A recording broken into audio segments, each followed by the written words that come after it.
ومن أحسن قولا ممن دعا إلى الله وعمل صالحا وقال إنني من المسلمين. আসসালামু আলাইকুম রহমতুল্লাহি ওয়া বারাকাতুহু। আমাদের একজন ভাই প্রশ্ন করেছেন যে ওনার দুইটি সন্তান আছে, তো দুইটি সন্তানের উনি আকিকা করেননি, উনি টাকার সমস্যা ছিল, তো এখন উনি করতে চাচ্ছেন। তো উনি বলছেন যে উনি মানে উনি বিদেশে থাকেন, তো দেশে এমন কেউ নাই যে জবাই করবে।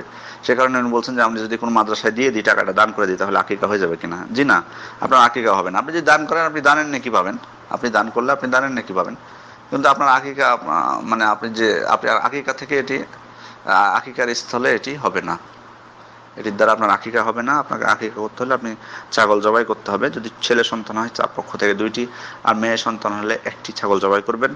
আর এটা আমার কাছে কেমন লাগছে যে কেউ থাকবে না আপনাকে হেল্প করার মতো দেশে, যে মানে আপনার পক্ষ থেকে আকিকা করবে, এমন কেউ জবাই করবে, কিনে এনে দিবে, এটা থাকবে না। এটা আমার কেমন লাগতেছে। যাই হোক, জানি না, আল্লাহু আলাম, আল্লাহ ভালো জানেন আপনার অবস্থা।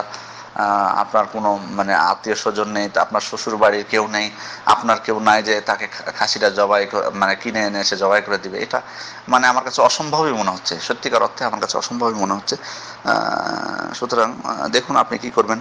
আমার তো মনে হয় যে কাউকে দায়িত্ব দিয়ে, টাকা দিয়ে দায়িত্ব দিয়ে নিয়ে এসে যদি মানে আপনি মাদ্রাসাতে খাওয়াতে চান, সমস্যা নেই। আকিকার গোস্ত আপনি যদি ফুল তাদেরকে খাওয়াই দিতে চান, তাতেও সমস্যা নেই। আপনি নিজেও খেতে পারেন, প্রতিবেশীদেরকে দিতে পারেন, গরিবদেরকে দিতে পারেন, আত্মীয় স্বজনদের দিতে পারেন, মাদ্রাসায় তাদেরকে খাওয়াতে পারেন, অনুষ্ঠান করে সবাইকে মানে যদি সবাইকে একসাথে খাওয়াই দিতে চান রান্না করে, সেটাও আপনার জন্য বৈধ আছে, এতে কোনো সমস্যা নেই।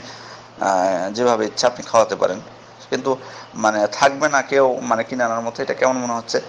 কিন্তু যেটা বললাম যে আপনি আকিকা দিতে চাইলে ছাগল জবাই করতে হবে, দান করা হবে না। দান করলে আপনি দান করলেন, ওটা আপনার দানের নেকি পাবেন, সেটা আলাদা বিষয়। আকিকার গোস্ত ভাগের কথা যদিও বিদ্বানগণ, অনেক বিদ্বান বলেছেন যে কুরবানির মতো করে ভাগ করতে হবে, কিন্তু আসলে বেশিরভাগ বিদ্বান যেটা বলছেন যে অগ্রাধিকার যোগ্য মত হলো যে যেভাবে ইচ্ছা আপনি নিজেও খেয়ে নিতে পারেন, প্রতিবেশীদেরকে দিয়ে খেতে পারেন, আত্মীয় স্বজনদেরকে দিতে পারেন, গরিবদেরকে দিতে পারেন, মাদ্রাসার ছাত্রদেরকে খাওয়াতে পারেন ইচ্ছা, অথবা একবারে রান্না করে সবাইকে খাওয়াই দিলেন, এটিও আপনার জন্য বৈধ আছে, কোনো সমস্যা নেই। এতে কোনো সমস্যা নেই ইনশাআল্লাহ। আশা করি বিষয়টি ক্লিয়ার হয়েছে। আসসালামু আলাইকুম ওয়া রাহমাতুল্লাহি ওয়া বারাকাতুহু।